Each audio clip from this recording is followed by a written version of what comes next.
ហើយអ្វីដែលខ្ញុំបានគិតថាកំងពី Direct Auto ដោយសារខ្ញុំគិតថាវាទុកចិត្តពីភ្ញៀវច្រើនកំងឡានទាំងឡានទំនើបផងទាំងឡានស្ពណ៌ទាំងឡាន SUV ហើយនឹង pick up ប៉ុន្តែយើងមិនរំពឹងថាពេលឡានតម្លាក់ដល់ផែពេលយើងបើកទូឡានវាស្អាតលើរូបដែលគាត់ផ្ញើមកហ្នឹងហើយដែលយើងវា surprise ហ្មងថាម៉ែឡានលិតបានហ្មងពីមុនគិតថាផ្លែលោថាំងតូចសាញគីឡូដាក់ការកំងឬកក់លុយមួយ Direct Auto បពូអ្នកកំងនេះនោះឡាននៅក្រៅលើកទី1ដែល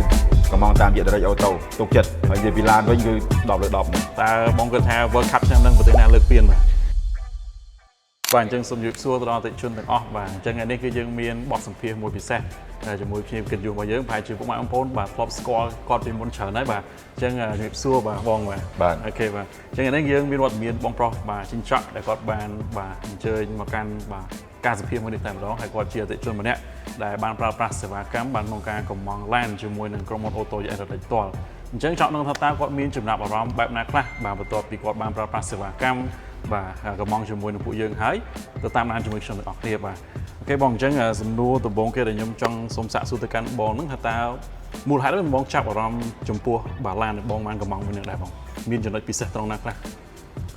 ដោយសារទី1អាចថាខ្ញុំជា fan របស់ Direct Auto យូរដែរហើយបាទខ្ញុំ follow page ហ្នឹងតាំងពី2000ដូចជា22អូយូរដែរខ្ញុំមើលរហូតហ្មងអូខេឲ្យតាឡាន Direct Auto តម្លាក់មកភ្ញៀវកំងខ្ញុំចូលមើលខ្ញុំ check មើលទាំងតម្លៃហើយខ្ញុំមើលទាំងគុណភាពឡាន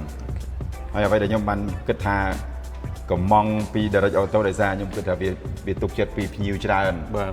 កំងឡានទាំងឡានទំនើបផងទាំងឡានស្ពណ៌ទាំងឡាន SUV ហើយនឹង pick up អញ្ចឹងហ្នឹងហើយកន្លែងហ្នឹងដែលខ្ញុំជំរុញចិត្តខ្ញុំគិតថាអូខេឥឡូវខ្ញុំកំងតាមរយៈ Direct Auto មកគ្រឿងតាមមើលមកបាទចុះតើបងមានអារម្មណ៍បែបម៉េចផ្ទាល់នៅពេលដែលមុនកំងហើយនឹងក្រោយកំងពេលឃើញឡានជាក់ស្ដែងសំខាន់បងបានទៅមើលដល់កន្លែងបើកទូផ្ទាល់ទៀតអារម្មណ៍ពីរនឹងខុសគ្នាបែបម៉េចដែរបង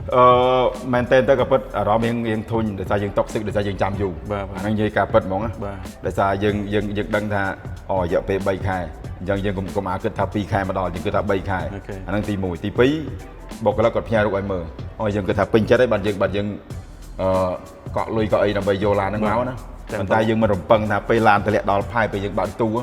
ឡានវាស្អាតលើរូបដែលគាត់ផ្ញើមកហ្នឹងអូខេអាហ្នឹងហើយដែលយើងវា surprise ហ្មងថាម៉ែឡានលិតបានហ្មងសឹងតែខុសពីការរំពឹងទុកយើងអូខេខុសមែនចំណាប់អារម្មណ៍ចុងក្រោយតើបងមានពាក្យពេចន៍ឬការប្រើប្រាស់បែបនេះសម្រាប់បាទអតិថិជនផ្សេងទៀតដែលគាត់មានបំណងចង់កំងឡានឬក៏នាំចូលឡានពីអាមេរិកបាទដូចជាបងដែរណាពីមុនគិតថាផ្លែលោថាំងសូនសាញគីឡូដាក់ការកំងឬកក់លុយមួយ Direct Auto